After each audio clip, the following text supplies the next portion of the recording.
Right. Well, it's giving me a better looking video feed now, so we're gonna cross our fingers and hope that that means it's more functional. Um, admin, does it look, can you see my video feed now? Is this working?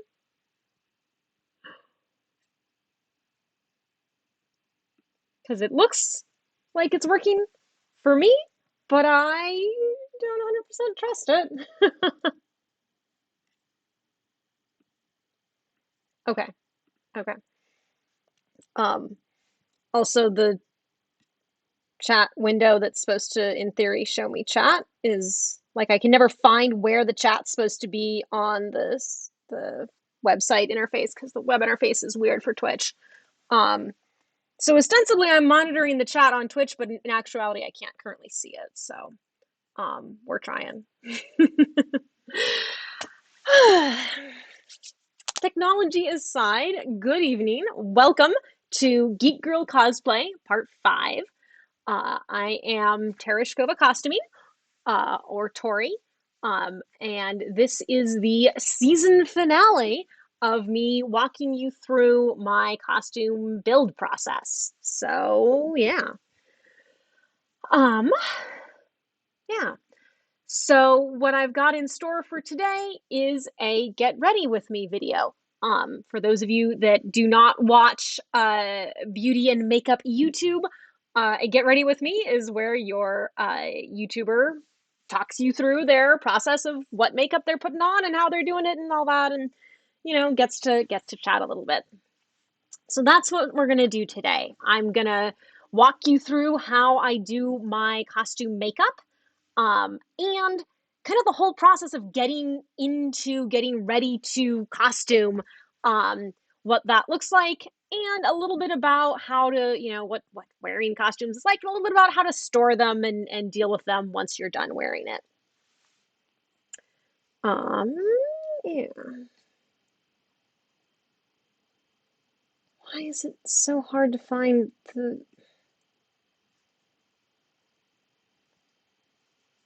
I do not understand the way the web interface works for Twitch. So, yeah. Let's see. So, yeah. So the first thing, as I said, I'm going to talk about my face. So I am not currently wearing any makeup. Normally I do wear makeup for the streams, but I am not currently, so we'll talk through that. But what we're actually going to do is start with what you do before you put on your makeup. So when you put your makeup on, you do your face, right? It covers your face. And then you don't want to touch your face a whole lot after that. You don't want to risk smearing it. And one of the best ways that I know of to ruin or smear your makeup is to take your shirt off. If you're wearing a t-shirt, and like think about it, if you're wearing like a standard t-shirt and you just pull it off, it's probably going to scrape over your face. Or put it on, same thing, it's probably going to scrape over your face. Depends on the neckline, depends on, how careful you are, but odds are pretty good that it's going to touch your face at some point. So avoid that. Again, if you touch your face occasionally, that's fine. It's not the end of the world, but like avoid it if you can. So, and this is a trick I learned when I was doing theater in high school. What you do is the first thing you do is you put on every layer of your costume that pulls over your head, however many layers those are. For me, that layer is, you recall earlier I did a custom dyed sports bra. It's that sports bra. That's, as are most sports bras, that's a pull over the head business. The rest of my costume is all step into or put on, right? The wrap shirt goes on like a jacket. The pants or skirt is skirt. That doesn't touch my face. And the cape is stick your arms in like a jacket. So if any of those pieces were pull over the head pieces, I would be wearing them now. But none of them are. It turns out a lot of my costumes are either step into or put on like jacket. Yeah, I'm not like my USO dress. Part of that is an over the head dress because the halter doesn't actually open, like it's got a deep V-neck and it just slips over the head. But the vast majority of my costumes happen to be that way. I didn't do that on purpose. That is just what the costumes are. but then you want to protect it. Now it's less critical here, but like, I like y'all, but I'm not going to sit here in a sports bra and do my makeup. It's not that kind of stream. So I am wearing a shirt. Um, I'm not worried about protecting my clothing as much because it is just an underlayer. But you know, if I were wearing a complicated bodice or dress or something that was damageable, I would want to protect it. So I put a shirt on over it. But this shirt, this is very important. This is a button front shirt. This is a shirt that buttons up so that when I need to take it off, I will unbutton it and take it off, and I will not pull anything over my face. So avoid that kind of thing. Um, when I was in theater, we had a whole bunch of, we just go to the thrift store and buy the cheapest button front dress shirts we could find that are a little oversized because it needs to fit over your costume. And in some cases, depending on the neckline and stuff, you'd actually put them in backwards, like a smock. So you'd put the shirt on so that, you know, the collar's all the way up and completely closed.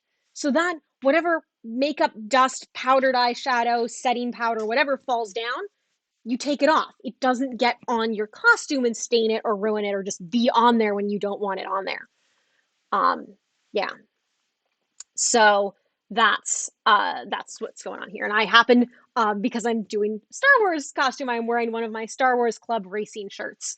They have these, you know, sort of fun little epaulets with the Rebel Legion logo on them and all that jazz. So they're kind of fun. But any button-up shirt will do. Just something to make sure that when you take it off, you're not scraping things past your face.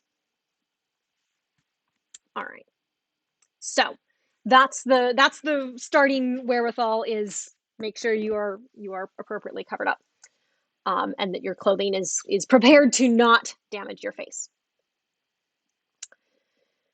Now, what I'm going to do, part of it is just sort of standard, you know, beauty makeup, but I am doing my best to copy Senator Amidala's makeup and to make myself look like Natalie Portman.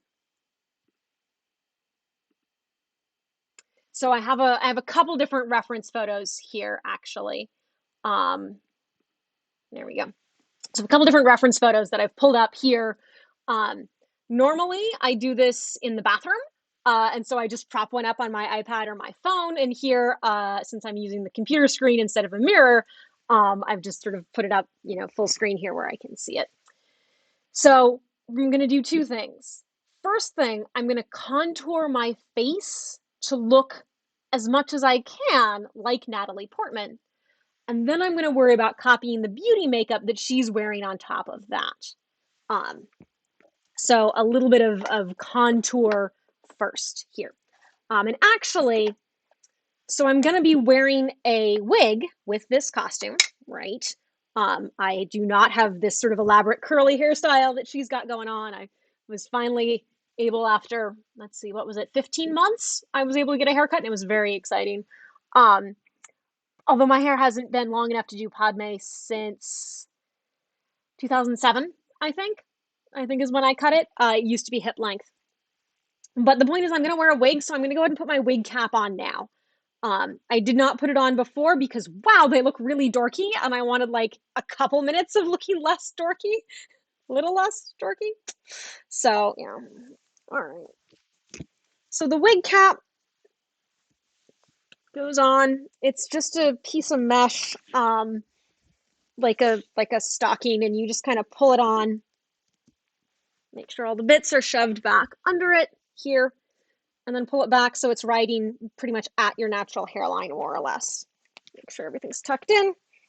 So I'm working around the sides to get all of my hair shoved in underneath it. Because I do have short hair, it's not that bad to deal with. If you have longer hair, you might need to put your hair in like pin curls or braids or something like that. Pin curls are, you know, you make a bunch of little teensy tiny little curls all over your head and hold them in with safety pins, and then you put the wig cap over that and the wig over that. breaking out your hair into smaller curls makes it easier to distribute. Rather, if you make like one big braid or bun, then your wig will have a lump in it where you can see that. And sometimes it's, you can sort of hide it down at the base of your skull. And if you've got big waves in your wig, you might not notice it. But distributing it into smaller curls isn't a bad idea. So I've chosen a dark black wig cap. Here's another one. I've chosen a black wig cap because the wig is going to be dark brown. I do also have a beige one for my blonde wigs. Yeah. Now, speaking of, storing things, or rather, I'm trying to store things. I store a lot of stuff in Altoids tins. These are actually leftover tea sampler tins, which is why they have these cute little character designs on them. And you can see the tea sample, which is kind of cute. Yeah. So I use tea samplers to sort of transport stuff here, but like standard Altoids tins.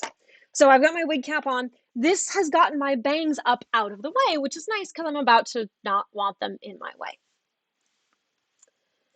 So like I said, I've got a couple photos of Padme for reference here.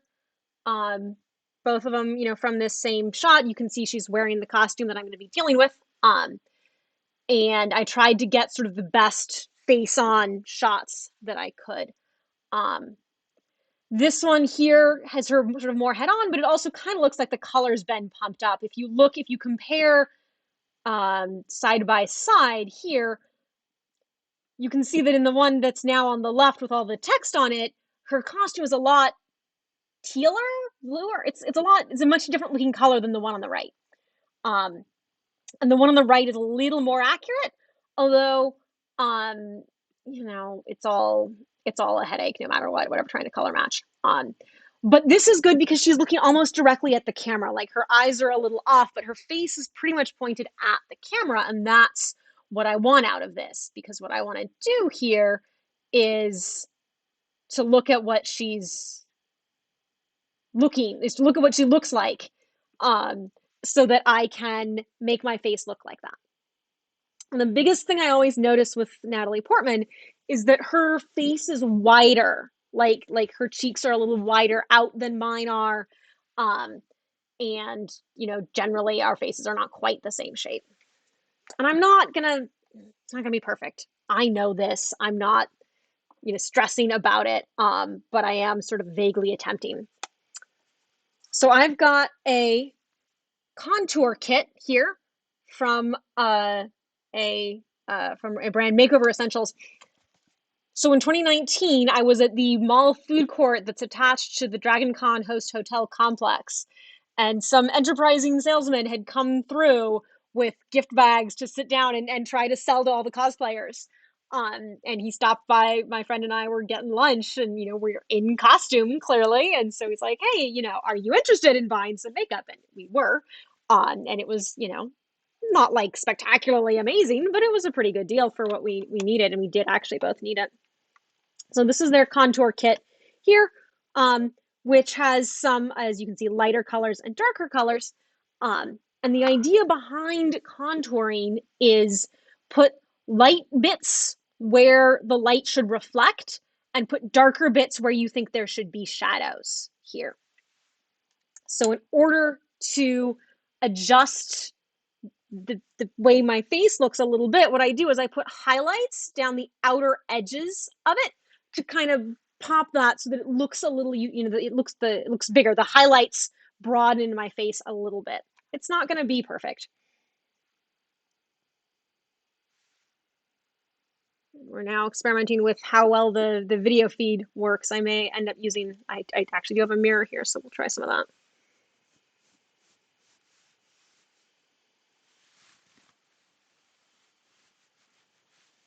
So we put in, and again, this is never meant to be perfect.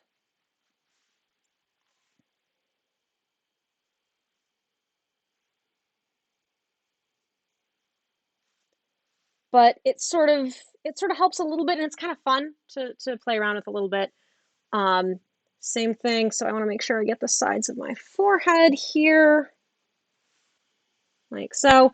And then I go through and I put the shadows in on the outsides of that. Sometimes I try and get they're not really sideburns, but you know, whatever. So sometimes I sweep these back with gel to get them out of the way. But in this case, because my wig has these big heavy buns styled on it, I'm not really worried about it. Put a little shadow here.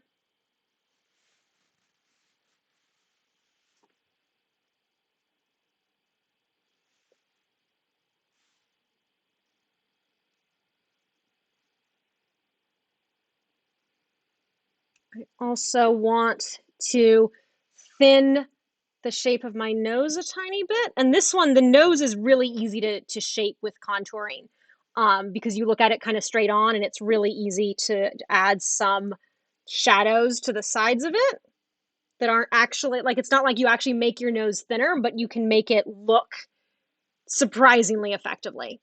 And if you really want to learn about like serious business contouring, um, either look in theatrical makeup books or look for drag queen advice, drag queen and drag king, who will do amazing transformations. Um, of course, some of the drag look is deliberately very exaggerated, um, and is a little over the top. But sometimes I've seen drag looks that are a little more naturalistic that can be just surprisingly convincing as to how much you can look like a completely different person just by, you know, same face, but just changing where you look at it, changing where the highlights hit, changing where the shadows hit, that kind of thing. So for instance, when I'm trying to give myself really high cheekbones, I'll highlight here and I'll put a heavy shadow under here so that your eye goes to where the highlight is. I'm not going to do too much of that here um, because a lot of that I'm going to do with the blush that I'll put on a little later on. She's definitely got some blush going on here. Um, let's see. Yeah, and then I usually go for highlights in the center of the forehead here. If I'd been going to do a full foundation, I probably could have done that first. I often don't bother. Um, I'll probably do some powder set in a minute here. Yeah.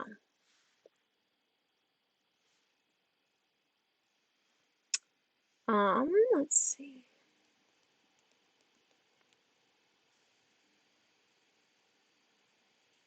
Yeah. So, again, there's a lot more complicated, more powerful stuff you can do with contouring, but you know, I'm not mad about playing around with it just a little tiny bit.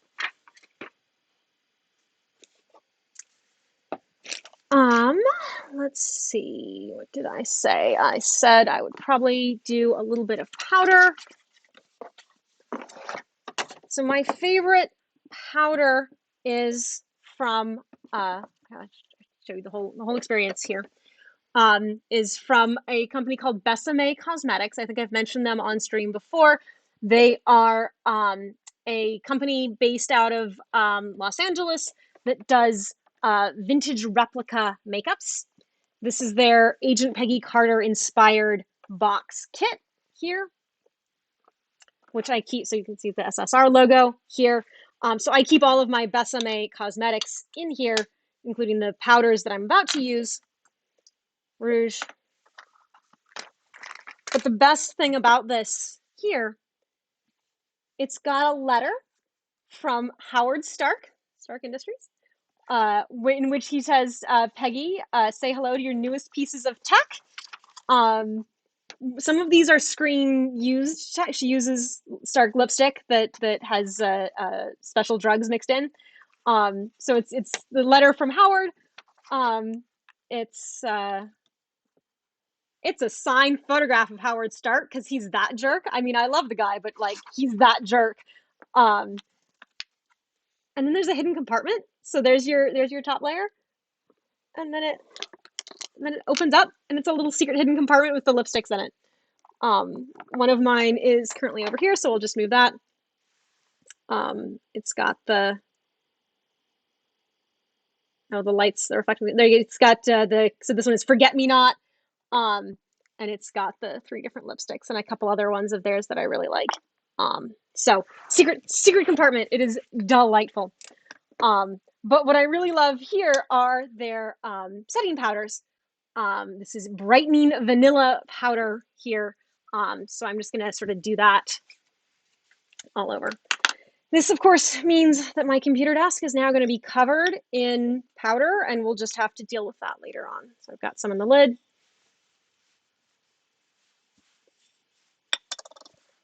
And the thing I like about this is it's a little colored, but not heavily colored.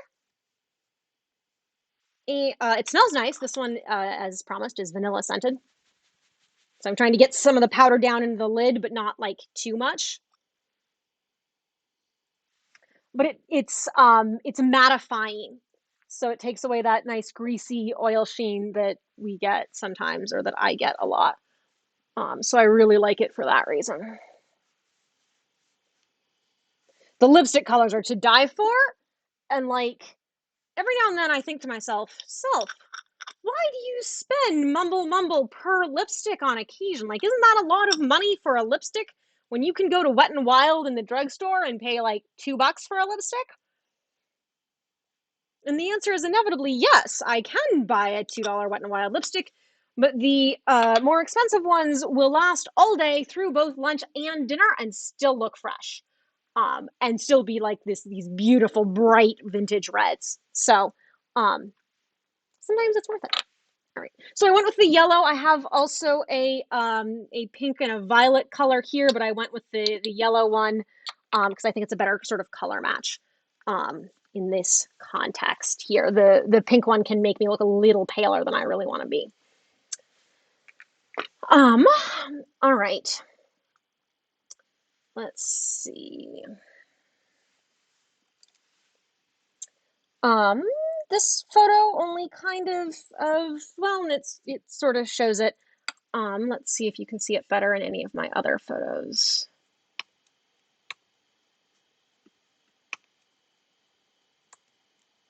Nope. So Natalie's got a little bit of a beauty mark, as they used to call it. Nope, there we go. So I usually sort of try and draw that in somewhere over here-ish. And I'm just using a Ben Nye character pencil here to put a little dot, like so. So then we're looking at her eye makeup here. I always go sort of, if I'm going to do the overall face, I do the overall face. And then I go for the eye makeup here. So this one, let's see if I can get that a little bigger here. She's got pretty subtle eye makeup going on here, which is what we see for most of Padme's looks when she's Padme and not Queen Amidala with the white face paint. So I always start with a primer. This one, Urban Decay Eyeshadow Primer, because it makes it stick better. So it sticks better, it lasts better. And it's like laying down a plain base, so you get the colors pop better. So you just put a little bit on here. You really don't need a whole ton.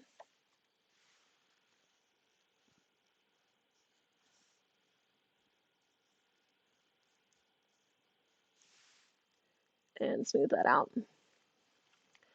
Now, another piece of advice for costuming is time yourself. So I'm not bothering to do that now because I'm talking through it, of course. But when I first put on a costume, or maybe like the second time I put on a full kit, I will time myself to get a rough sense of how long it takes. If it's just put on pants and a shirt, like fine, whatever. But if it's something more elaborate, or if it's any kind of more elaborate makeup, I want to know how long that takes. So for instance, when I'm doing my full face Zuko prosthetics, sorry, this side, it's on it's on his left. When I'm doing the full face Zuko prosthetics, that's about 45 minutes to do the prosthetic, to go from plain face to having the full contacts, makeup in, second eyebrow painted on, everything set in color. It's about 45 minutes. And that's the three-dimensional scarring with the latex and the color and everything. So I know when I'm planning to get ready in that outfit, I'm like, all right, 45 minutes for the face plus time to get in, suiting up in that armor is like 15, 20 minutes. So, I plan out how long it's going to take. So I put the eyeshadow primer on. It doesn't really need to dry for long. You just kind of go for primer here. And what I'm looking at on Padme is, it's sort of a light, is it a purple? Is it a brown? It's somewhere in that range. And we actually see her do this particular kind of purple brown thing, whatever thing it is. We see her do that a few different times. So I always sort of, honestly, I just kind of play it by ear as to what I want to do with it that day. But what I think I'm going to grab here, don't mind me, I got this cool palette from a YouTuber named Smoky Glow. You can kind of see it. And this whole collection is lip gloss and highlighters and a really nice palette. So this is the Smoky Glow Midas Cosmetics collab. I watched this much beauty YouTube, but I have learned some of the fancy languages. And it's got some really nice it's a really great range of like pinks and purples and browns and stuff. There we go. With some really nice shimmers and it's just really fun to work with. But they have some really nice neutral browns that I'm thinking might be pretty good for this here. So I have pretty much one makeup brush I use for like 90% of everything, which is from MAC. The number has almost completely worn off, so I can't tell you what it is, but it's a brush. It's nothing fancy. I went to the MAC counter and was like, if I'm gonna buy like one makeup brush from y'all, what should it be? And she's like, probably this one. So, let's see. So what am I doing here? I want a real soft, light brown.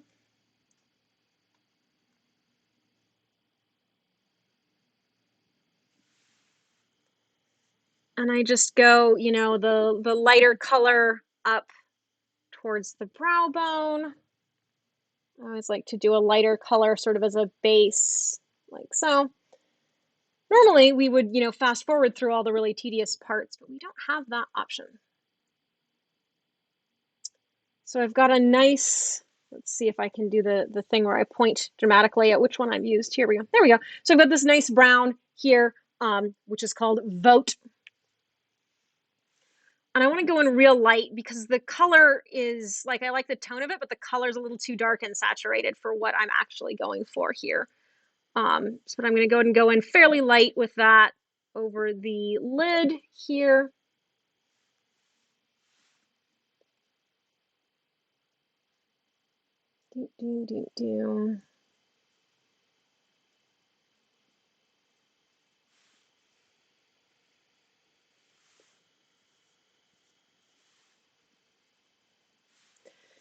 And if you look at Natalie, she's kind of got the same thing going on sort of all the way up, like above her eyelid. So we'll bring that up a little bit.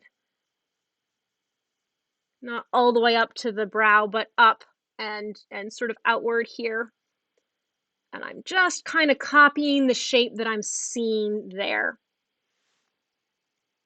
Now, one of the things that's super cool is that sometimes if you go look for it, and you can't always find it, but sometimes if you go look for it, you can find like interviews with the makeup artists where they talk about what they've done, which is really kind of cool. And they're like, oh yeah, well, we did this and that for this, this actress, and we styled her with this and that. And sometimes it's a specific brands, and it's usually, the expensive, fancy brands. But sometimes they talk about, like modern dupes and stuff like that. So let me see. I actually think that I might be able to pull up one of those references. Give me a sec here. Yeah. Now,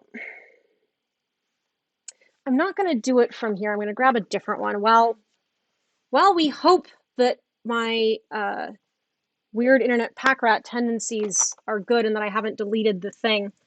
There you go.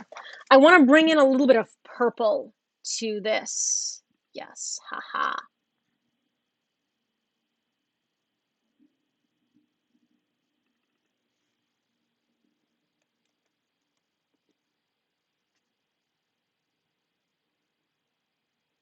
My computer is being slow, but I think it's mostly that I have 1 million tabs open. Don't at me. I judge people who don't have 1 million tabs open, frankly.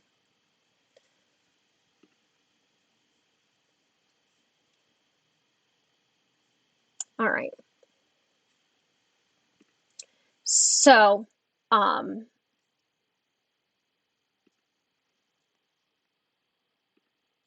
here we go.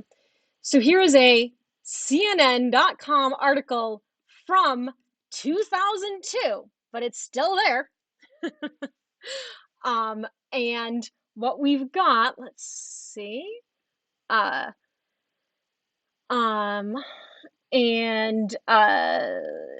So this talks to the hairstylist Sue Love and makeup supervisor Leslie Vanderwalt, and she talks about what she did. So they talk about the hairstylist with ringlets and waist length extension to her hair, and they actually talk about this foundation here, color, powders.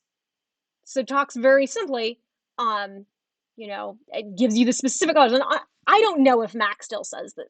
Well, I don't know, but like, this is from 2002. I bet they don't. I bet you money they do not. But you could go look for dupes, right? You could go look and see, see if you could find what those colors look like and copy them or whatever, something like that. But here, so she's got a couple different color on lids and brow, and mascara, and she's not actually wearing any eyeliner. Like, that's what it's saying here. Eyeshadow on the lids, on the brow bones, one coat of mascara, no liner or anything. So that keeps it really simple. A little bit of color, of blush, we're gonna get there, and then something that's fairly natural with the lipsticks, a sheer shade inspired by the actress. Some of us are not lucky enough to have our own lipsticks named after us. Thank you, Ms. Portman. But again, you can look up exactly what those are, and it just sort of helps. So, one, this doesn't actually say for which costume this is, to be fair. Yeah. Like, I'm trying to make guesses based on how they're describing the hair with swept back side sections with hairpins put in. I have a couple guesses what this might be, none of which are the ones that I do.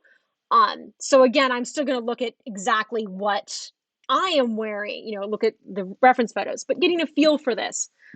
So I saved this bookmark from 2002, and frankly, I should probably save, copy the whole text of the webpage, because eventually CNN is going to decide they don't need to keep in-style articles from 20 years ago, and get rid of that. Yeah.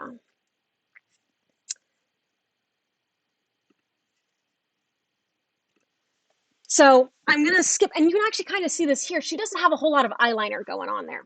What she does have is a little darker tone to her makeup than I am currently wearing, because I, on purpose, went very light with it. So I'm going to hit this. I've got a purple, which is an ancient, Sephora probably doesn't sell this anymore here. It's an old Sephora called Caroline's Pride. I don't know who Caroline is or why this is her favorite shade of purple, but there we go. I'm just going to pop this open so I can have the mirror. I'm going to come in and get a little bit more purple going on top of that brown, partly for just a second layer, which will show up a little bit better, and partly because I really do see purple in what Natalie's got going on her face over there.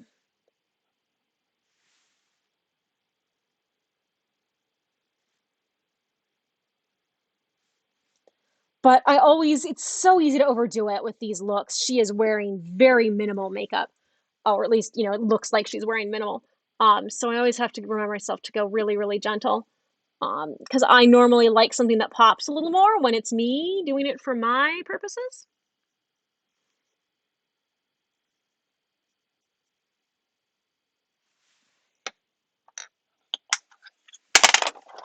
And then I'm going to come in with a blending brush, which is just a little floofy thing, and blend out the lid color with the brow bone color.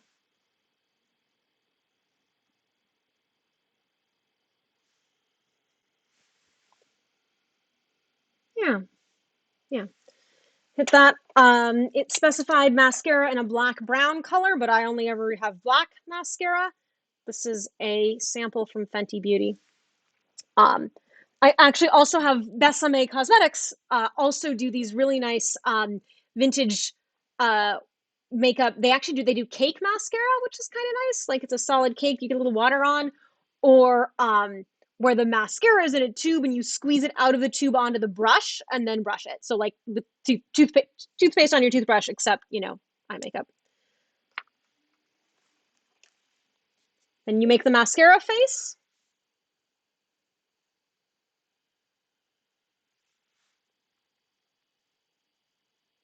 There are probably people that can do that without making the face, but not me. I often don't bother with the lower lash mascara because that tends to, get down on stuff and smear.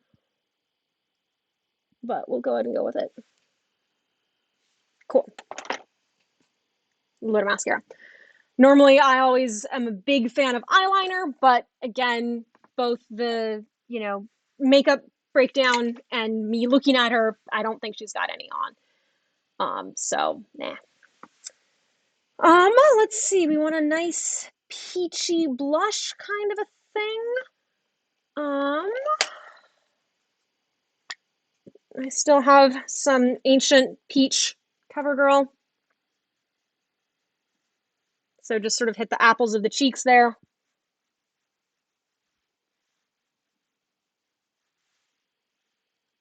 Yeah. And that right there helps pull out the look a little more like Natalie, because that highlights those shapes.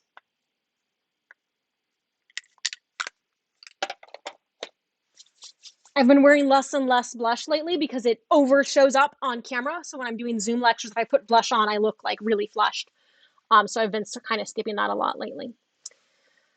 All right. So the thing about the lips is that they always, all of the stills and the promo photos, they always look overly pink.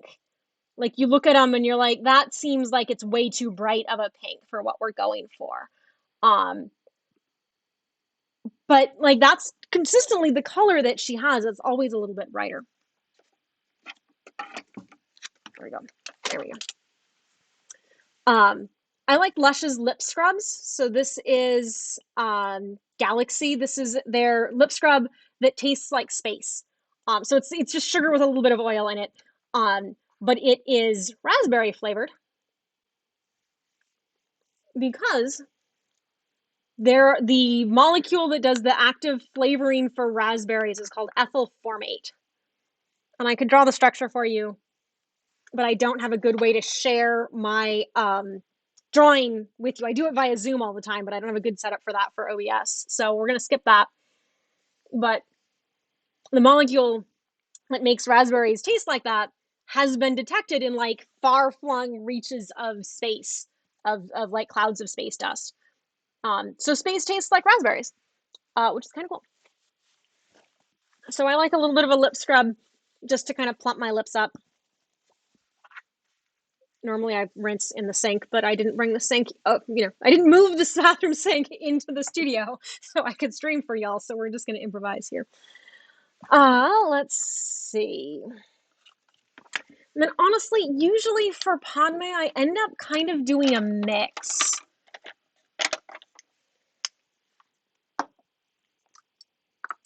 So this is a color called Atomic, which I really like. This is from a brand that I don't really endorse because their advertising practice, after I bought this, their advertisements got weird. But Urban Decay has some pretty similar shades. So then we make the lipstick face, which is not the same as the mascara face, but it's kind of like that.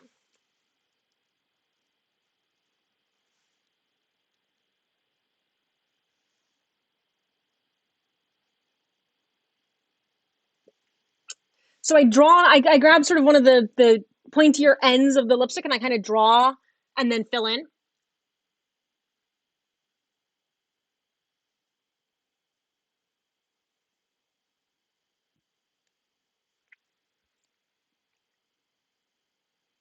And you look at that and you go, good heavens, it's a fabulous color, but it's not a Padme color, right? That feels way too bright.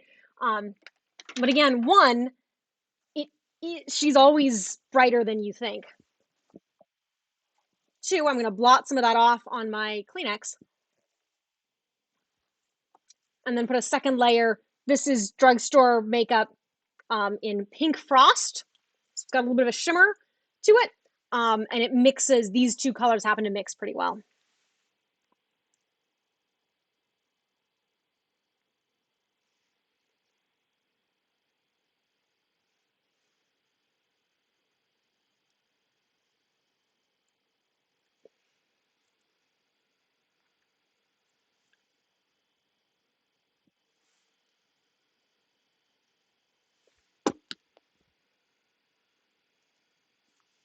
So I've managed to dull it down a little bit. It pops a little more in pictures than it does in person. And then I want to go through and double check my edges. So I go through so many Q-tips. I feel a little bad about how many Q-tips I go through, honestly.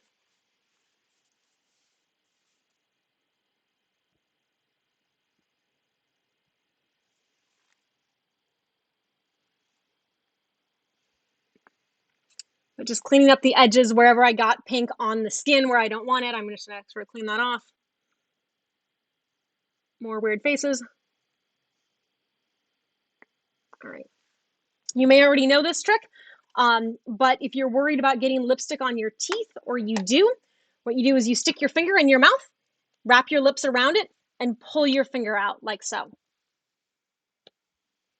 Any lipstick that was gonna get on your teeth has now transferred. You can kind of see it has now transferred to your skin.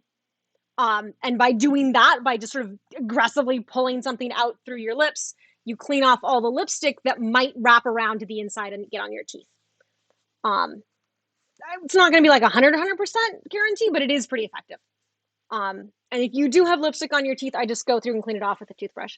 It's not a long-term problem. Like once you put it on, once it dries, it's not going to keep doing that. It's just going to do it right away. If it's going to do it. So yeah, again, feels a little bright, but like, look, the reason I have the side-by-sides up here. So yeah, Natalie's her skin tone's not quite the same as mine, and I'm not changing my skin tone. We do not change our skin tones for cosplay unless you are cosplaying an alien who is blue or green or purple or some other completely non-human color. But you do not change your skin tone to resemble another human race in cosplay. That is blackface or equivalent and is a thing we do not do. End of discussion. If you want to paint yourself blue, I have done that. It's great fun. I love doing that, but that's because I'm being an alien. Aliens. All right, so my skin tone is not quite the same as Natalie's, and that's fine, but I have tried to match, in such a way that it complements me, but I've sort of tried to match roughly what I see going on her face. So that's my makeup, let's see.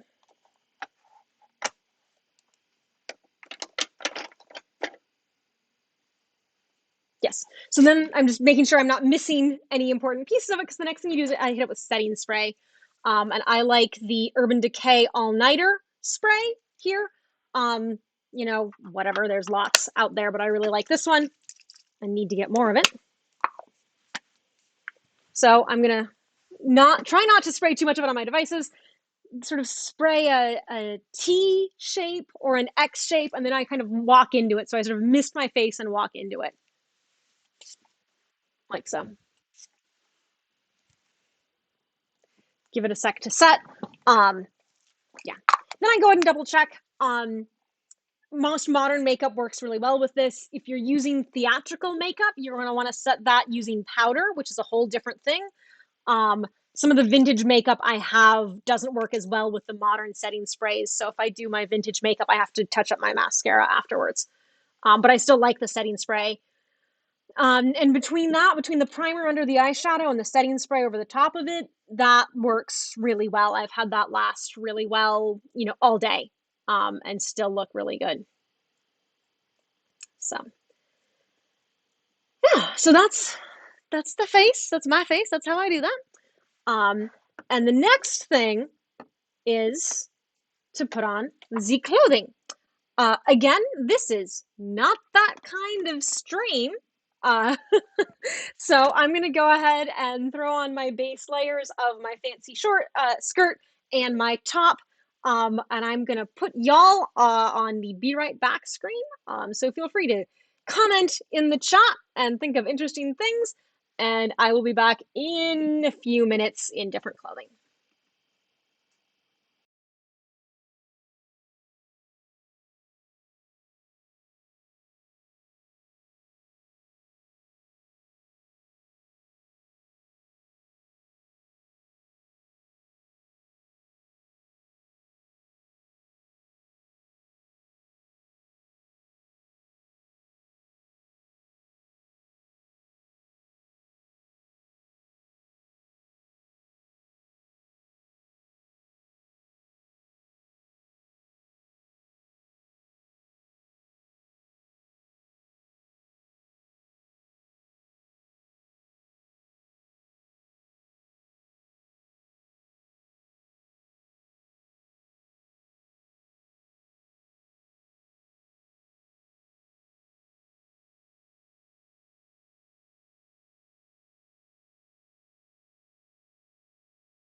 And we're back with sunlight, helpfully helping me out. All right, so these are my two base pieces here. So skirt, like so. With the comes up higher in the back with these pleats here and this nice beads, like so. And that wrap top that has been the subject of so much frustration, like so. Let's see. So the next thing, so I realized that I didn't tell y'all about my costume storage system, so I'll do that here as I finish with the rest of my pieces. So I take a lot of my costumes on the road, or the small scale road where I'm driving to a local event. And in that fairly local event, I'll change when I get there because I don't necessarily want to wear this on public transit. I have definitely taken the bus in full costume, but sometimes it's nice to have the option of bringing the bins with me. So I do all the face stuff at home, but I do the costume at the venue. So I have a plastic storage bin here, like so. So yay tall here, and I have labeled it on the front with Padme Amidala in red, and then the silver is one of the written scripts used on Naboo. So it actually does also read Padme Amidala twice. The silver pops better, but the red is like actually in an English language that people can read. So there's that. So I use my Cricut, my vinyl cutter. Somebody should take that away from me, frankly, because I do all kinds of weird stuff with it. So I labeled the front of it. And then, so the other great thing about the bin, I should have put it this way around here, is that it's a great place to put stickers. So I've got stickers with, you can't really see them from there. There we go. I've got a Padme sticker. I've got the Rebel Legion Galactic Senate Pride logo sticker here. And I have Suki from Avatar The Last Airbender because, you know, she also wears white face paint. I put the Naboo symbol on here. It's great. So I've got a bin that just pretty much fits all the pieces that I need for this, which is very nice. Now, you may, depending on your lifestyle, have heard the phrase boots first, then corset. You know, same kind of thing here. I'm going to put my shoes on before I deal with the cape and the wig. One of the things they also have in here are some reference photos. So I originally printed these reference photos out so that I could reference them during the build. And then I was like, you know what? I'm just going to throw them in here so that if I'm ever in a hotel room where I'm like, hey, con roommate, can you just help me get dressed real quick? Because like, so I've got all these hooks and they are kind of finicky. Like I can get them done, but they're kind of finicky. And like, what about getting the shoulders to lie right? Like I'm not done. There's another piece. So that's why I didn't bother them. But like, sometimes it's nice to be able to say, it's supposed to look like this. Can you help me look like this? So I threw those in here. I've got my shoes in their shoebox still, because like the shoebox is meant to protect the shoes here. This way I can show you them more easily. Here, cute little ankle booties. We don't really see what exactly it is that she wears. Like she never shows us her full shoe, but what we do see is that it is a boot with a pointed kind of toe. And then it's not the same color as the costume. It's a grayer, darker color. So is this the exact right color? I don't know, but they were fairly cheap. I got them, I think I got them a little bit on, well, not cheap, but I got them a little bit on sale. And they're ostensibly waterproof, which is nice for events. Now, these do have a small heel, which I am not as short as Natalie Portman. She's like 5'2", 5'4", somewhere around there. So strictly speaking, like the heels make me even less accurate, but they were what I could find. And they're not so high that they're like, you know, they're not towering 4-inch heels or anything like that. So they make me a little taller, but I was always going to be taller than Natalie anyway. So shoes first. And then, well, not corset, then cape. So I know I've talked about and showcased this wonderful cape that I'm so happy with before. So we're gonna deal with this.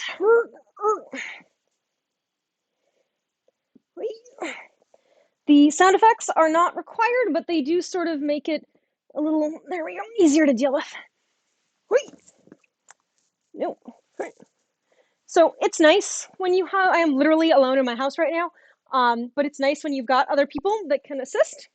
So what I'm fussing with here is I want to get that hood up out of the way so the cape can get right up against the armpits. I think that the original cape might be connected to the shirt, like it might all be one piece, but I'm not 100% certain. And I made the executive decision that I didn't want to deal with that. Because if they were all connected, it would just be that much trickier to deal with. So, cape. Trying to make sure that rides reasonably comfortably. I'm going to come over here for a sec and fuss with the mirror. What has happened? There we go. And then the edge of the cape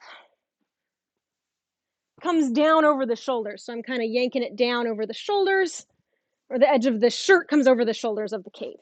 So we yank it around and we swear at it quietly. This is a family-friendly show. So we say Star Wars swears like Criff and Sith spawn. Yeah, that'll do. That'll do. So those are the main garment pieces: skirt, shirt, boots, cape here. This is pretty simple for Padme's gowns as these things go. Yeah. So then the next thing I want to deal with is the wig here, which I have pre-styled. I always recommend styling wigs when they're not on your head, because if you style a wig that is on your head, you got to do this number, where you are trying to style the back of your own head, which is hard. And you can't see that, or maybe you're like, hey roommate, can you do this thing? And they're like, well, I don't know what it's supposed to look like, and then it's all stressful and complicated. So I usually style a wig not on my head. And the great thing about doing that is you only ever have to do it once. Well, you touch it up or sometimes or whatever, but like if I styled my actual, if my hair were longer and I had to put it in curls and then put the curls up in buns, that would add so much time and stress. And my hair doesn't hold a curl. Even when it's long enough to hold a curl, it doesn't hold a curl unless you saturate it with product. But here I'm just gonna put it on and like boop, curls. So wigs are great. I know I've talked about them a little bit already on this channel, on this series here. So this costume is so comfortable. It's made out of t-shirt, like literally it's heavyweight t-shirt material. And it's like double layered, and so it's just the snuggliest, coziest thing. Like even though it shows my midriff, I'm not actually going to get cold because it's long sleeve and I've got like, I don't even know how many layers of fabric over the top part of my torso. So it's very comfy.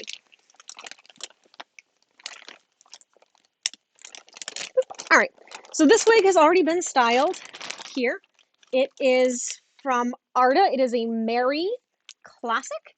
So this is their style they think works for Merida in red, obviously, or sort of red-orange, but they have it for a bunch of other things too.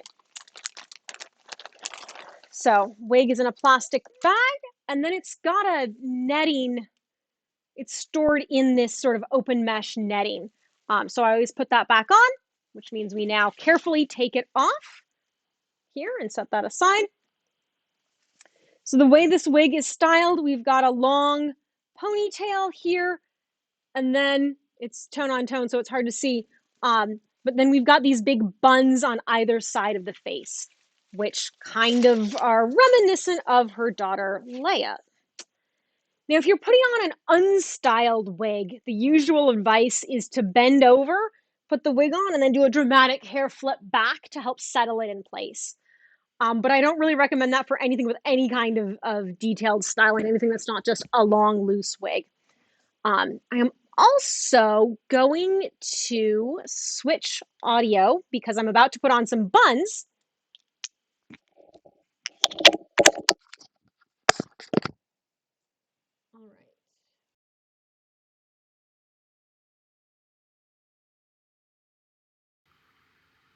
Internal mic, internal speakers. There we go. All right, so I apologize for the dramatic shift in audio quality, but if I then put a bunch of earmuffs over my ears, I can't hear myself, and you'll probably just get the mic picking up the wig fibers. So shift in audio quality. We're gonna deal with it. So here, I've put everything on because the wig needs to go over the cape, right? It runs down her back. So I put the cape and everything on first. And then we're just gonna sort of awkwardly deal with this here. And then just kind of pull it. So I've got my hand in the wig at the very tip of it, and I've got it lined up with where my hairline and the tip of the wig cap is. I'm gonna pull the back down and tuck that in there and kind of pull it back. And we fuss a little here and there to make sure. This style, because of these buns, is actually pretty forgiving. Like so, here. Although I do want to make sure that everything's tucked up in the back where you can't see it. Then we're going to put in hairpins. So for putting in wigs, I like to use these U-shaped hairpins rather than, there you go, come here so I can pick you up and show you, rather than a bobby pin. All right, so the difference here, the U-shaped pin is open a little bit, and the bobby pin, the two sides sit flush with each other, and you can pull them apart, and there's a tension in them there. But here, it holds it apart. These work a little better for securing a wig.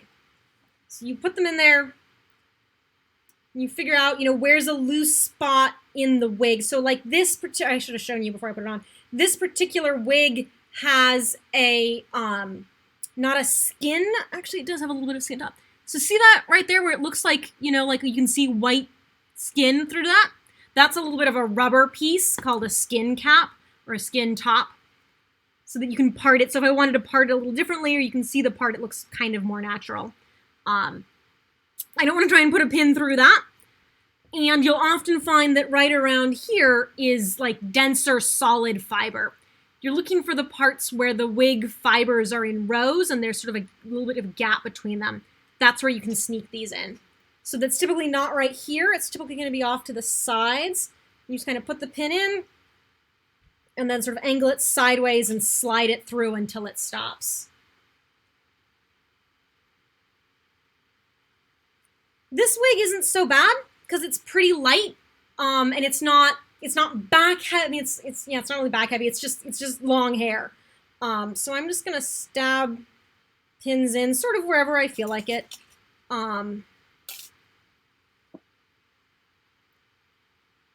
I am avoiding the buns. I don't want to put pins through the bun. The buns are full of bobby pins. You can kind of see the style a little bit there. They're full of so many bobby pins and a lot of hairspray. And so I'm not fussing with that at all. I am going to put some pins in toward the back of my head as well. And like the goal here is to go through that wig cap, slide it along your actual hair, your actual scalp, and then sort of let go of it. And that helps secure everything and keep it all put in place.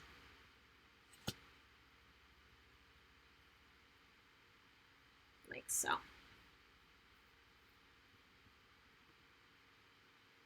Yeah. Ta-da. Now, this would be the place where I would put on my crown, my filigree headpiece you can see her wearing there, which I have not got yet. Optimistical Studios have made great progress, but they haven't finished it for me yet. So we are going to talk about that. I have some great pictures to share. We're holding off on that for just a second here. So I do a quick sort of mental inventory of wig with hair pieces, face. I don't need, she doesn't have any earrings on, so I don't either. I don't need to worry about that, or jewelry. I've got the cape, I've got the shirt here. Try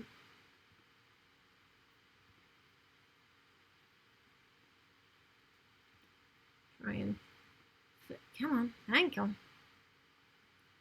Like so.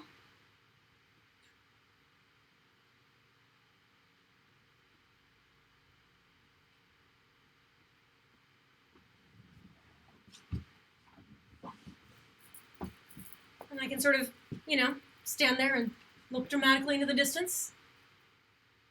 I'm like, yeah, I feel pretty good about this. Like, I'm pretty pleased with this outfit. Yeah, again, the color doesn't quite match that particular photograph, but it does match other images and other photographs, and like, we can't, I can't really trust photographs of costumes to have any kind of reasonable color consistency at all. So, yeah, I don't know. And if I turn my back here, you can see I've got that nice draping going on. It's not exactly, this is the one thing where I really want a rigger. This, trying to get the back draped accurately, is where I really need somebody else to fuss with it, because I can't see the back of my own costume, and I can't fuss with it without, you know, every time I move the shoulders, it all sort of shifts a little bit. But overall, I'm really pleased with this. I'm really proud of it. The paint looks perfect. The drape of the cape is exactly how I like the cape. I will change nothing about it. I will do nothing against the cape. It's really great. I may end up fussing with the shirt pieces a little more. Like, there's a couple planned upgrades I want to make. But yeah. And I'm also really pleased because, like I said, I dyed that matching sports bra to match, but you can't, like, it doesn't show. And if it did show, you couldn't see it because it's the same color. And I'm really pleased about having done that. Yeah, so that is my Senator. That's getting ready with Senator Amidala. Yeah, I am really pleased with this. Like I said, it's comfortable, it's cute, it's fun, it's washable. Yeah, we're going to talk a little bit about washability upcoming. That is the thing still on my list here. But yeah, so, I love everything about this outfit. I am hoping to wear it to a convention next month. Still gonna check on the headpieces here. But I may improvise something real quick because I really wanna do that. So, yeah. So let's talk about those headpieces real quick, because like I said, I do have a progress report to share with everyone. And then a little bit more about like storage and wearing and putting things away and all that jazz. Let's see. These are in mystery order. Oh, come on. It's supposed to be advancing. Why is it not advancing? That's not what I wanted to do in the slightest. Devices. You are set to advance the pictures with the hotkey. Is it a different hotkey? What? I swear it is set to advance pictures. Why are you like this? Not you like this, but why are you like this?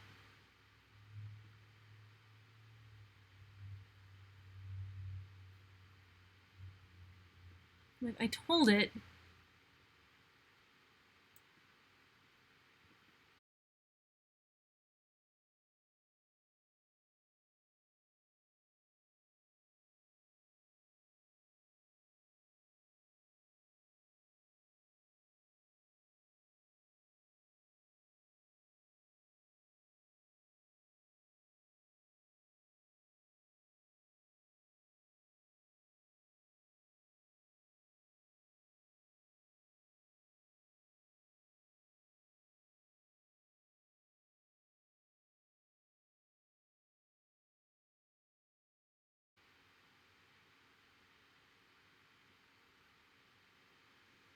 Let's try that one more time, shall we? I don't understand what is going on here. I really don't.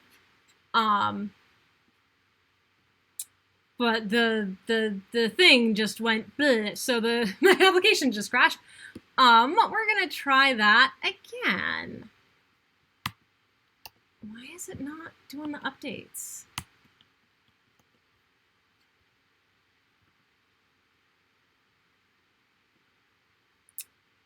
We're just gonna do that, and then we're gonna try this again.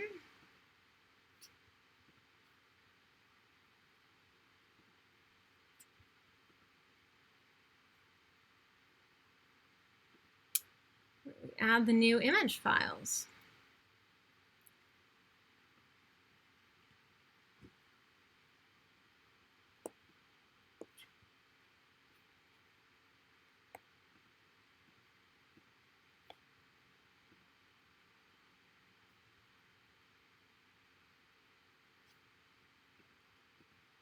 Slide mode, manual.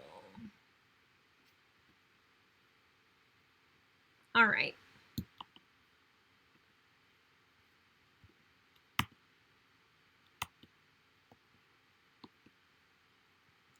I do not understand this. Because sometimes the slideshows work great, and sometimes they're like, no, we don't want to advance, even though we told you you would advance like this. So I guess we're just gonna have to do this the hard way. Yeah, we're just gonna do this the hard way, where,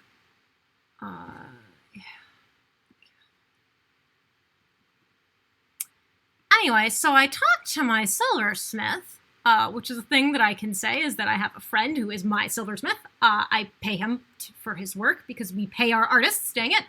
But my friend Adrian with Optimistical Studios is this incredibly talented and incredibly skilled silversmith, among many other things.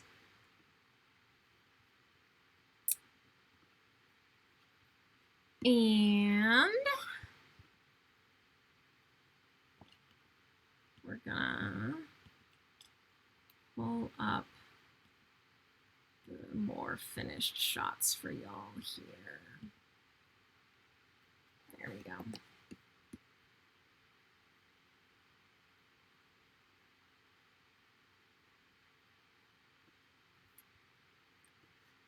So you also can admire my answer key for grading, but I needed that. So this is what Adrian has done for me so far here. So we have, I specifically requested for ease of transport that we do this as bun covers and a headpiece separate so that they pack down more easily. Like, yeah, I've got that big bin, but I want to be able to take this on airplanes to Star Wars Celebration and Dragon Con and places like that. And so I wanted it to pack down closer to flat anyway. It's not going to go flat, but closer to flat, less space. So this is one of the two bun covers here with this gorgeous loop. So that'll go over here. And then it's a hair stick that slides through it. The hair stick here is in bronze because that was the test piece, because he made the test piece out of the cheaper material to make sure it would look right and test the construction techniques before committing to the expensive stuff. So that's 1 out of 2 here. And he did send a few other sort of in-process shots you can see here of the loops, and then you got all the fancy, I don't even know what all is in a jeweler's workbench, but like that stuff. Metalworking tools of various sorts. And you can see we've got 2 pieces here. And that's the base design for it. I love that what he does is color code the bits so you can see which bits are which pieces of metal or the different shades of blue and purple. There was some chemical excitements here. Again, you can sort of see how those pieces fit together. And it'll be 3-dimensional. And so those, I gave him all the measurements of my styled wig, and we were taking a look at that. And then this is the headpiece here. So that'll be the piece that fits over my forehead and top of my head and comes down forward here. So I will make sure to post plenty of updates on that to my Instagram, so you can find that there when I get those updated. So I'm super psyched about this. The pictures look just gorgeous, and I cannot wait to wear it. It's going to be amazing. So those will be those pieces. And what I do have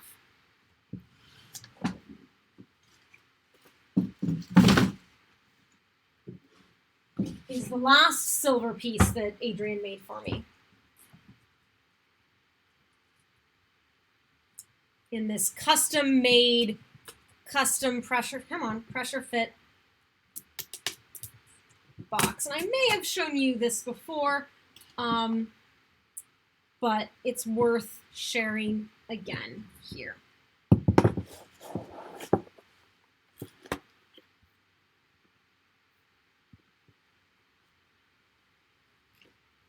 So I put a little bit of extra just padding in there, and then this piece is wrapped in a tarnish-resistant flannel cloth.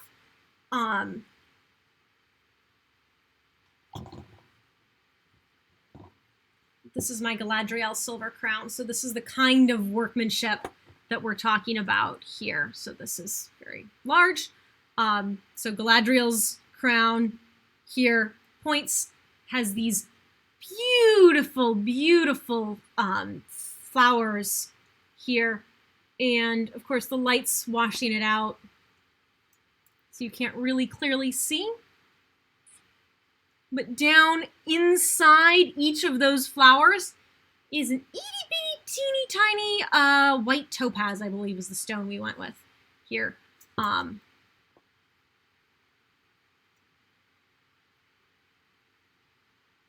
No, that's just washing out, but you can just barely kind of see there's a little bit of texture inside those flowers, and that's what it is. It's little tiny bits of stone. Now there's bits of blonde wig fiber stuck in this one here. And it does not fit over this because the Galadriel wig is a waist length piece with just tons and tons of hair. So I can't wear this without that wig on. It's much too big, as you can see here.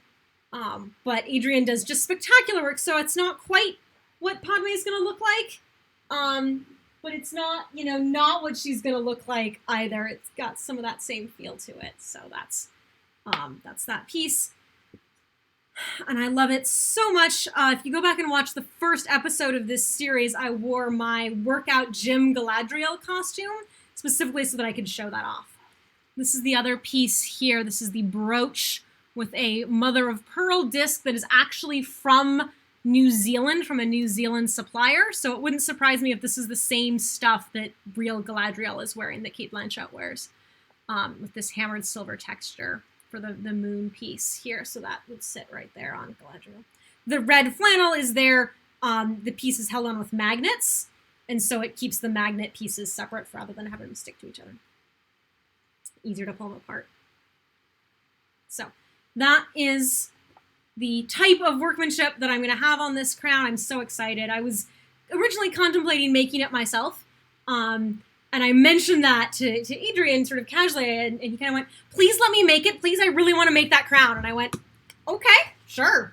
Because I would have had to do it out of, hot glue and wire. Like maybe Warbla. I've heard people make this crown out of Warbla. I'm like, I could do that. But I have discretionary income.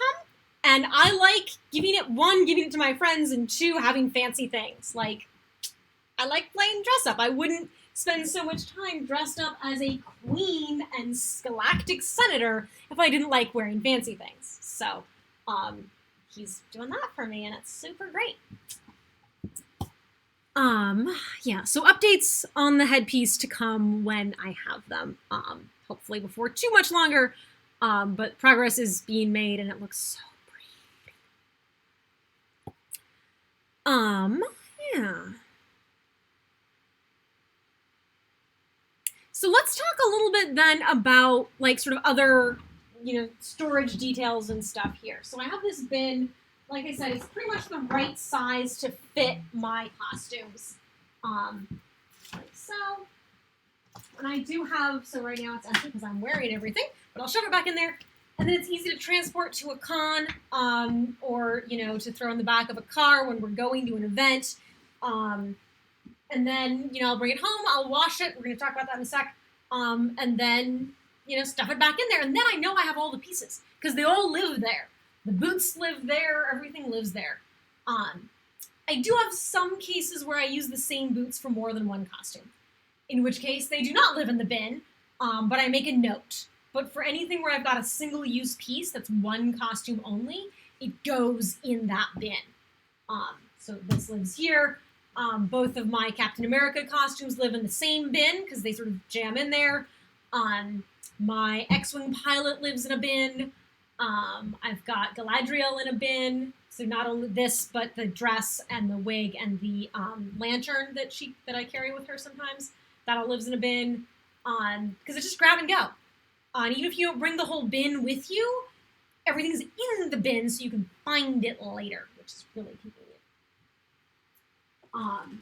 So the two other things that I have in this bin are, one of them is the, 2019 special. I made a coordinating face mask here. So I had scraps from the main construction build, and I just made a little face mask. So this is knit t-shirt material. It's great, but it's not really, it's not what they're recommending you make COVID face masks out of. So it's 2 layers of quilting cotton, which is what's recommended, is to have 2 layers of quilting cotton. And then this is just a third decorative fashion layer over the top. I put ear loops on it because I didn't want to deal with trying to, do hair ties on top of the wig. But I can just sort of sneak that under and fuss with my ears a little bit and ear loops. Ta-da! And then I can wear that to cons these days, should they be happening. Which is nice that it coordinates. Like, it's just kind of fun. So, yeah, this is the style that I really like because they actually are sized to fit over an N95.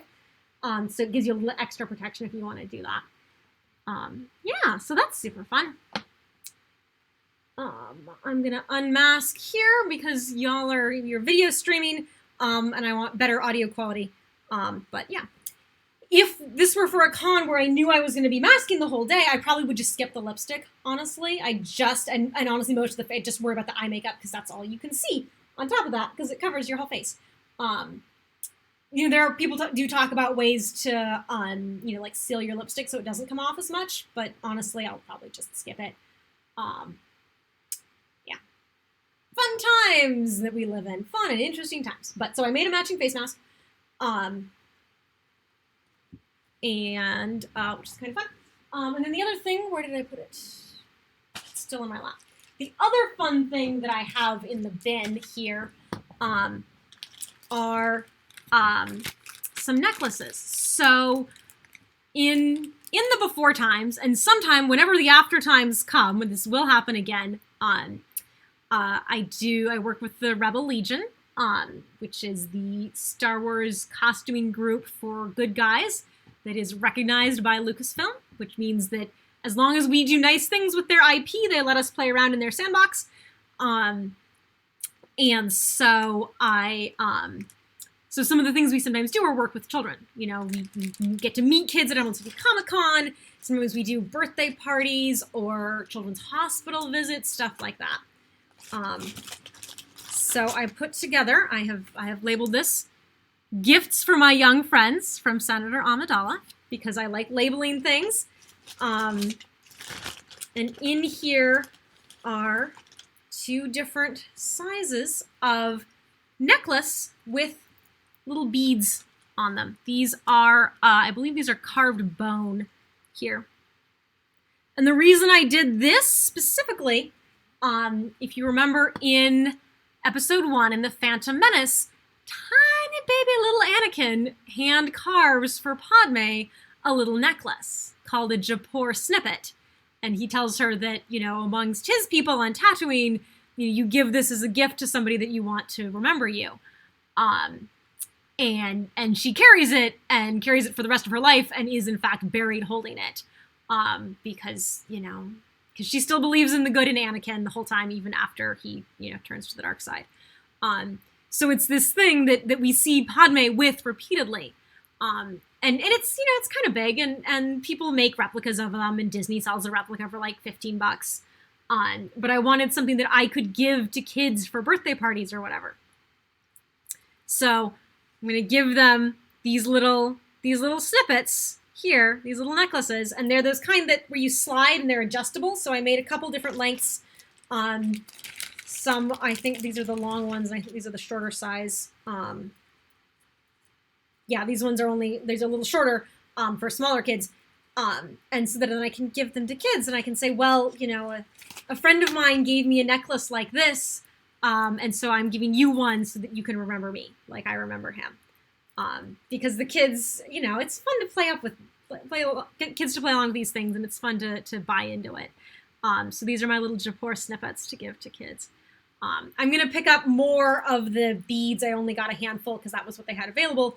But we're hoping Emerald City Comic Con happens this fall. It seems I am fairly confident in Emerald City Comic Con this fall or this December.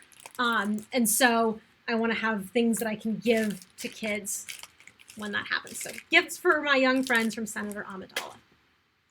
I also have, they're actually not in my bin right now, but I also have my trading cards. And I know I've shared these on the stream before, but we have trading. So this is my Pride Squadron trading card with Padme. I have a different Padme costume, but still clearly Padme Amidala.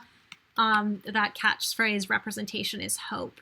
So I will have these. I may actually eventually get cards made with this costume on it, just for, additional variety's sake. The offer stands if you private message me through my Instagram or Facebook, which are Tereshkova Costuming. I will mail you some of these if you want. Nobody has yet taken me up on it, but if you ask, I will say I have the Jedi, and I have my fighter pilot, my X-Wing fighter pilot. Flask is her call sign, and then Padme. So I will send you signed cards if you want them. And I give them away to kids, and they love it. I can go through 100, 150 cards in an event. I've done that at baseball games. I've done that at parades. You just hand as many as you can. Just grab a big old stack, and you'll go through it by the end of the day. I've been cleaned out every time I've carried cards at a big event, and I carry a lot of cards at a big event. It's close to 130, 150. It's pretty great. So I guess I need to carry like 175 or 200 cards to make sure everyone who wants one gets one. Yeah. That's sort of the exciting parts here. Let's see, what else do I want to say about Padme? I can't find the chat, so if folks have chat questions, you can put them there, and I'll make sure my long-suffering mod passes them on to me, because I'm getting stuff fine through our back channels, but I can't, for whatever reason, find chat. Maybe just no one's saying anything. That's also an option. But if you have questions, feel free to share them that way. So I did say I was going to talk about cleaning, right? So when you take off your costumes, wash them. You stink. Your costumes stink. The con is full of stink, and you need to wash them. I mean, nope. I stand by what I said. You stink, and your costumes stink. At the end of a con day, everybody stinks. So in this case, the costume is machine washable. I will take it off, flip it inside out, put it in, I've got one of those mesh laundry bags for delicates, mostly because of the beads here, the glass beading, which does let you do this kind of thing, which is kind of fun. And there's a dangly bit of beads down the back of the hood as well. Somewhere, there we go. I don't want those to like smack into the side of the washing machine and shatter, right? Nobody wants to deal with that. So I'm going to put them in like a delicates bag and then wash them on delicate, and I'll probably just drip dry them, although I might do tumble dry on like low. So I'm going to wash the heck out of this stuff because it's been constructed that way. Like I've talked about, seam finishing details that let you do that are specifically designed to finish like that, to be washed. And like my Jedi and Sith, I just throw in the washing machine and in the dryer. Like I don't have to take anything special about them because they're built for it. If you've got a costume piece that is less washable, let's see. Someone wants cards. Okay. Geezy, private message me through my Instagram to get your cards. People should definitely do Lord of the Rings cosplay. Like I said, I'm up to Galadriel for that anytime. Yeah. So let's see. So wash your costumes if you cannot. So like my lake gown cannot be washed. My Galadriel cannot be washed. So here is the trick. Many cosplayers will tell you this, but it is an old theatrical trick first. Get a spray bottle, fill it with a 50-50 mixture of water and the cheapest vodka you can get. Heck, you could probably get away with Everclear, honestly, although that's not as cheap. But the cheapest unflavored vodka you can get. Flip your costume inside out, spray down the pits and anywhere where it might be stinky, and let it air dry overnight. And the ethanol in the spray will kill the bacteria that cause the stink.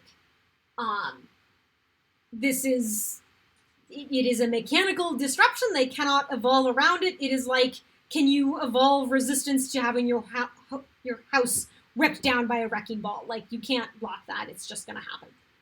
So this will deodorize everything. So I target anywhere where I know I've gotten sweat on it.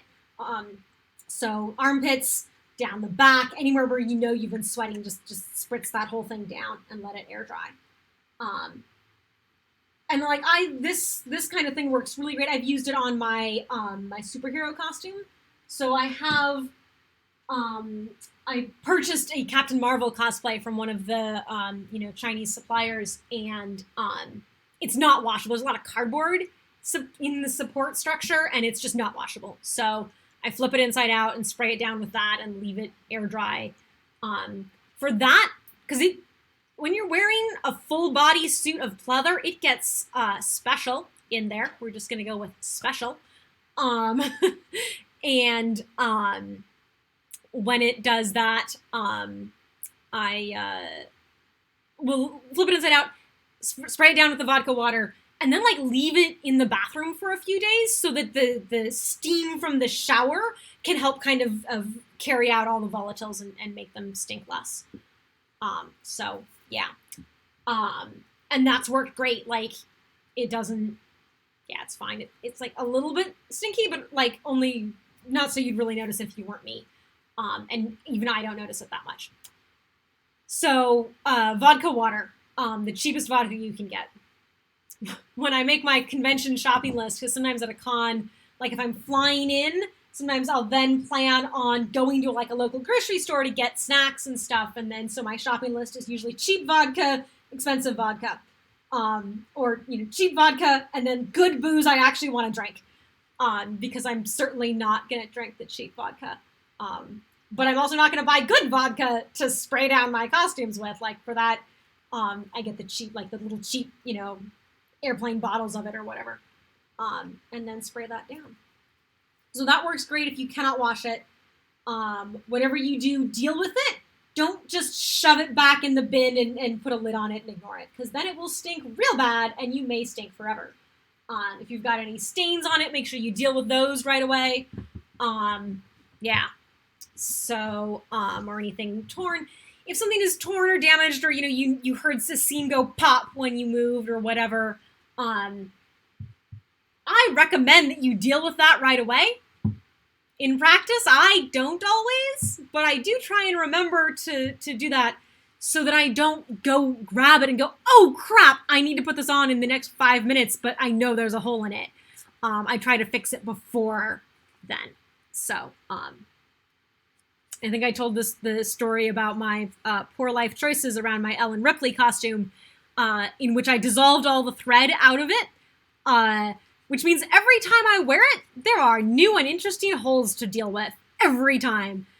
And so when I know I'm going to wear that costume, I'm like, well, better, in the 2 or 3 days preceding the event, better put find and fix the holes on my to-do list, because they're there somewhere. I don't know where, but they exist. Yeah. So, put in the repair work before you need it, if possible, so that you can get that cleaned and fixed. Let's see. So yeah, wash them, put them back, iron or whatever. If your costume is prone to wrinkles, iron it before you put it on. This one is pretty much, more or less wrinkle proof because it's squishy. But, I do iron my Jedi and Sith, and I iron my Galadriel and big dresses and stuff like that. Or sometimes you can get away with just throwing them in the dryer for a little bit. Or, and this works particularly well with the linen and cotton costumes of my Jedi, is what I do is I take the clean costume and I put it all in the dryer. Then I get out clean washcloth and soak it so it's soaking wet. Like I squeeze it so it doesn't drip, but it's still really, really damp. Throw that in there in the dryer and put the heat on high. And that wet washcloth, the water in it will turn to steam as it heats up, as it dryers, and that will help steam out all the wrinkles. So then I just grab it out of the dryer right away and put it on. And then you get to put on warm, clean clothes fresh from the dryer, and there's nothing nicer than fresh, dryer, warm clothing, particularly on a cold day. Little less nice in like 80-degree weather like we're having, but still, there's just something cozy about like, oh, it's warm. And you bury yourself in it. So that's sort of one of the ways I like to iron my costumes. Again, for this, it's not going to make a super big deal, but I might be able to throw things like throw the cape in the dryer. The shirt is kind of deliberately all wrinkle. So there's not a whole lot of point in trying to get rid of the wrinkles when it's all wrinkle to begin with. So, yeah. Let's see. What else?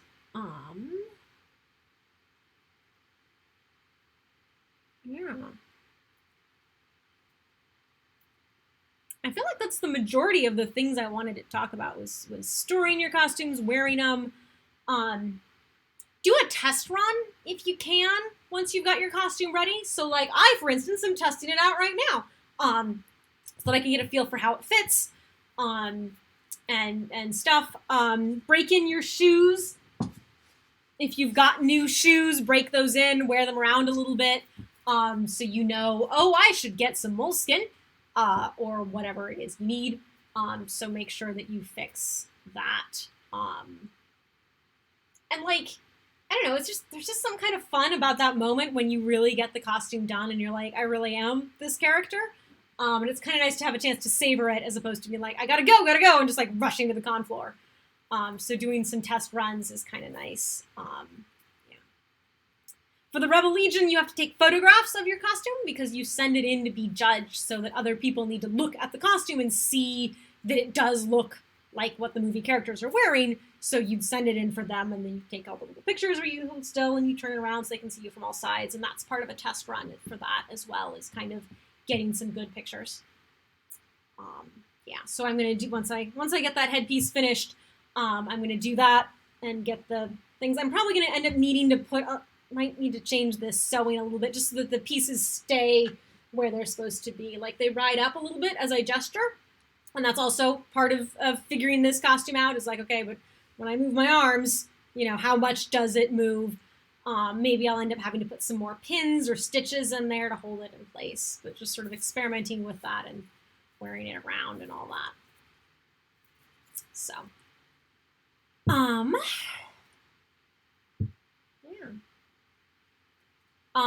If you put things in the chat, my fabulous, our Twitch project manager, I think is her name, director of Twitch programming, maybe. Alyssa is in the chat and offering to relay to me, or I have basically asked her nicely to please relay to me comments if you've got any questions or anything like that, that are things that I should know about. Yeah.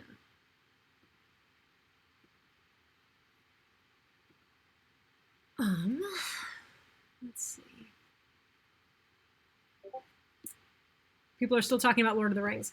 I'm always down to talk about Lord of the Rings. Apparently there's a Silmarillion TV show that's supposed to come out this fall, which, like, good luck. We're making 2.0 and Julia go as sexy hobbits. Excellent.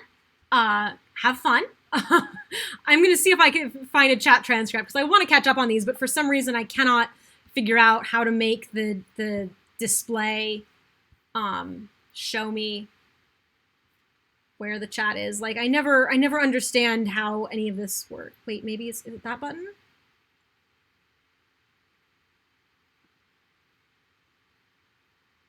Hey, there's the button. It's a tiny little invisible button that like is very hard to see, but now I think I can see the chat, I think. We'll see.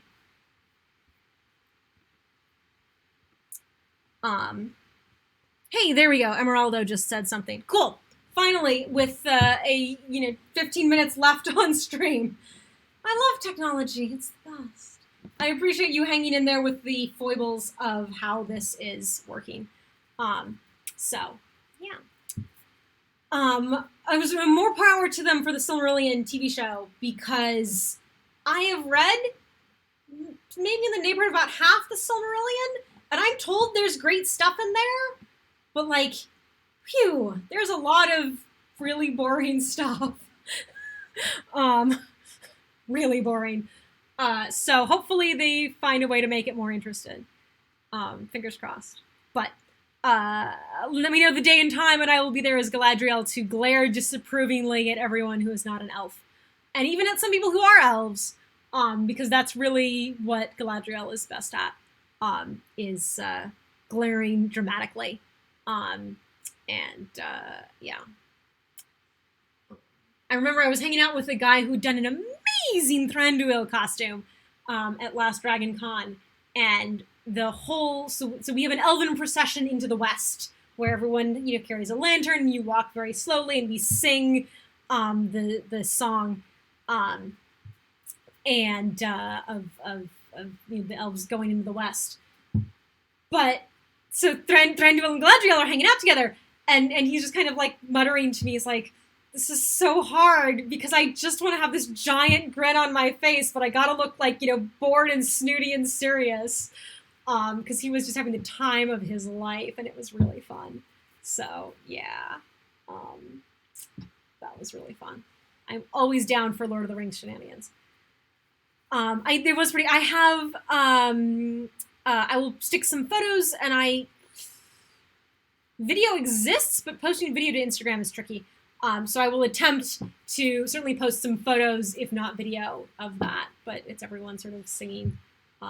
Those of us who can't sing just get to go ooh in the background, and the people who can sing do the lyrics. And we're talking about doing them in Elvish in 2022, because we're really that extra of what if we learn, yeah. So yeah. So speaking of, like being in character and stuff like that, one of the fun things that I've been working on for my Padme costumes is to practice a little bit of Natalie's voice, which is it's a really fun challenge, because Padme has a bunch of different voices. So Queen Amidala has a voice that is very, very low and deep, and it's actually addressed in one of the novels. I cannot recommend these novels highly enough. They are E.K. Johnston's Padme trilogy, Queen's Shadow, Queen's Peril, and the third one this fall is Queen's Hope, which is not out yet. But they are about Padme. And so Queen's Shadow is Padme right after she's done being queen. It follows her becoming senator for the first time and kind of navigating that world. And they talk about her developing the Amidala voice that all of her handmaidens can do. But they realize that Senator Amidala needs to be a little more approachable than Queen Amidala was. And then we have Natalie, we have, Padme's voice when she's just being Padme Naberi, the person, which mostly we hear her use when she's talking with Anakin. And so the best way I've found to get into a character's voice is to find some lines to mimic. Really? Do I have to? I was going to go into Tashi Station and pick up the power converters, is what my friend uses to get into their Luke voice. Or, help me, Obi-Wan Kenobi, you're my only hope, gets you into Leia. But what I've found works... My noble colleagues, less than an hour ago, I was the target of an assassination attempt upon my life. One of my bodyguards and 6 others were ruthlessly and senselessly murdered, which is from Amidala's address to the Senate, which was cut from episode 2, but it is in the deleted scenes. And what she does is she puts her voice is very forward, and her A's are sort of shoved forward in the mouth. And so if I practice enough and I think about it really hard, I can do a little bit of, of that. When we were girls, you see that island over there? When we were girls, we used to swim out to it every day and let the sun dry us as we laid out in the sand. I also don't remember any of her lines entirely, but I do try to sort of work on that, and so it means rewatching. And I can do an okay job when I recite her lines. Annie, is that you? Oh, Annie, you'll always be that little boy I knew on Tatooine. But it's a little harder for me if I've got new lines.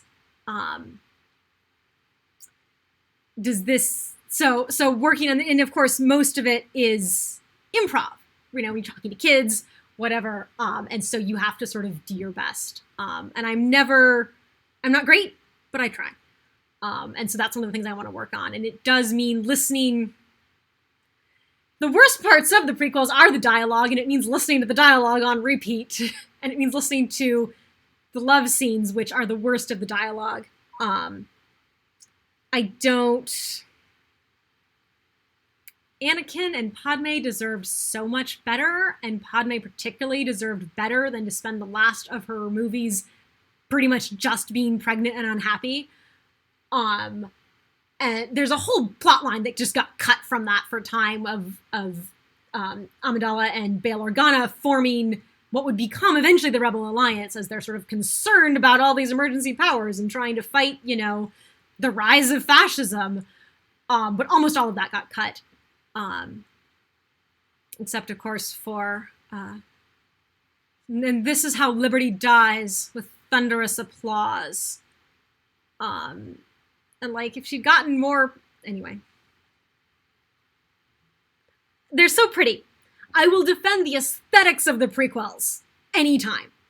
I love the aesthetics. They're pretty. That's why literally all but one of my Star Wars costumes are from the prequels or are influenced by the prequels. My Jedi and Sith are, original designs, but they're prequels aesthetics. All of my Padmes are episode 2 Padme, actually. There's talk about getting a bunch of people together to build the Flame Handmaidens, the orange and yellow handmaidens from episode 1, among my friends. I love the aesthetic, but wow, the dialogue is not good, and the directing is not good, and Natalie and Hayden are both better actors than that, and they can and do better things, and so I keep rewatching the worst parts of the prequels so that I can get better at copying Natalie's voice. And like I said, it's not perfect, but I work at it. It also helps me to get into character, because particularly that sort of measured senatorial voice is it sort of, you get the physicality of it, and you get the mode of it, and it helps you be in character. So I work on it, and that's sort of the fun thing that you can't. Yeah, it's fun. It's another thing, and nobody has to do any of this, right? Don't ever feel embarrassed because your voice doesn't sound like the character or whatever. That's not the point. This is just a fun extra I like doing, because I like them, because to me that's part of being the character, because it's my job as part of the Rebel Legion to convince people they're meeting the actual for real Senator Amidala, or at least to convince little kids. The grown-ups, and you would be surprised how easy it is to get grown-ups to play along with you. They might kind of not, but if you just hold character, they'll kind of laugh, but they'll often go along with it. So that's kind of fun. And the little kids will just eat it up. Yeah, I was you should go to the girls' school as a Jedi. Yeah, I have done some of that occasionally. And I was telling some of the kids were like, "Do you know Luke Skywalker?" And I'm like, "I do," because I have a friend who cosplays Luke, and so I would say, "Okay, well, I'll tell Luke you said hello, and I'll tell Princess Leia." And my hand to God, I then went home and texted my friends like, "These kids say hello to Luke and Leia," because I keep my promises, particularly as a Jedi. Yeah. So it's really fun to get to do that. Is bring them a little bit of that. And so getting to meet kids as Amidala, I want them to be able to buy into it. And I want to buy into it. I want to believe that that's who I am and that's who I'm being for them, because that's what I'm there for and that's what they're there for. Did I tell you all the story? I may have already told this story, but I'm going to tell it again because it's a really good one to sort of end the series on. So, was it 2014? No, it was a little late, like 16, 17, somewhere in there, several years ago. I was at the Museum of Flight. Now, the Museum of Flight does a Star Wars Reads Day every year. And I really hope they do it again this year. We'll see. We'll see what cases are like, but I have a coordinating X-Wing pilot mask to wear for that. And I really love it. So, but I'm at the Museum of Flight, and this was before I had my X-Wing costume. So it was probably like 2016, 2017, somewhere in that range. And I was wearing my Amidala Lake gown. So here I am, this confection of rainbow sherbet in the middle of the airplanes, right? This is the Museum of Flight, so we're surrounded by fighter jets and spaceships and stuff like that. And there's a family there with, there's a son and a daughter, and the daughter's like maybe 1.5, like she's real little. And so they're probably there because the son's into Star Wars or whatever. And little girl sees me and just stops dead. Like her brain has just shut down because she did not understand. She just stopped and just stared at me. And I kind of waved a little bit in sort of the, queenly way, and she just stared at me. And at some point, her dad sort of retreats, like, come on, we're going to do a thing. And then he brings her over a little bit later, and he's carrying her in his arms to come over and say hi. And she looks at me and just leans as far out of her dad's arms as she can and just tackle hugs me. I'm wearing a very delicate silk gown, so part of my brain is going, don't damage the thing. But, she tackle hugged me.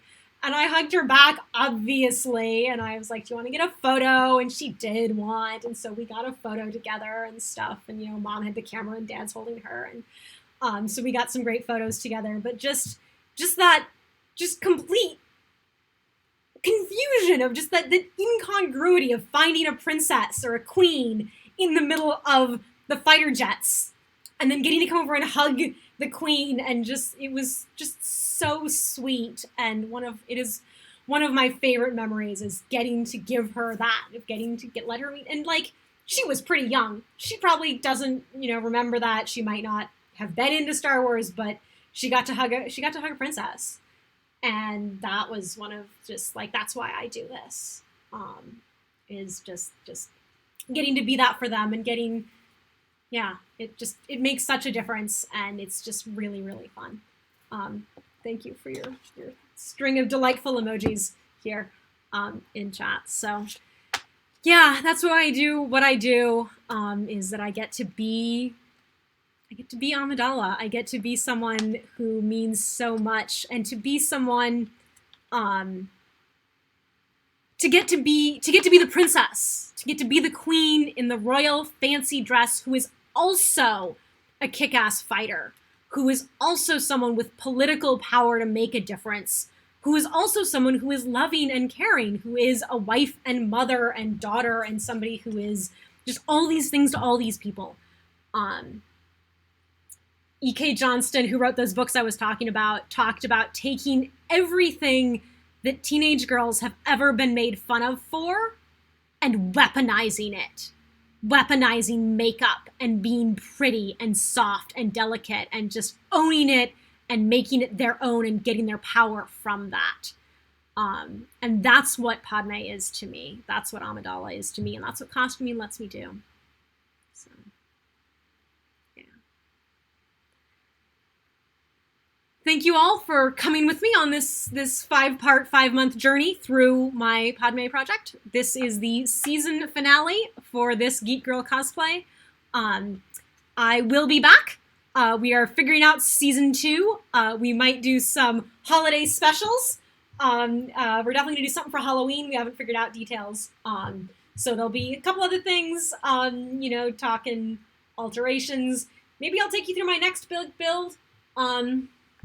This one here is approaching, I didn't get a chance to show you this. So you've seen off and on that I've been working on this Hamilton Spencer jacket, right? And so now I've gotten the main body of the jacket done. I've gotten all of this detail here.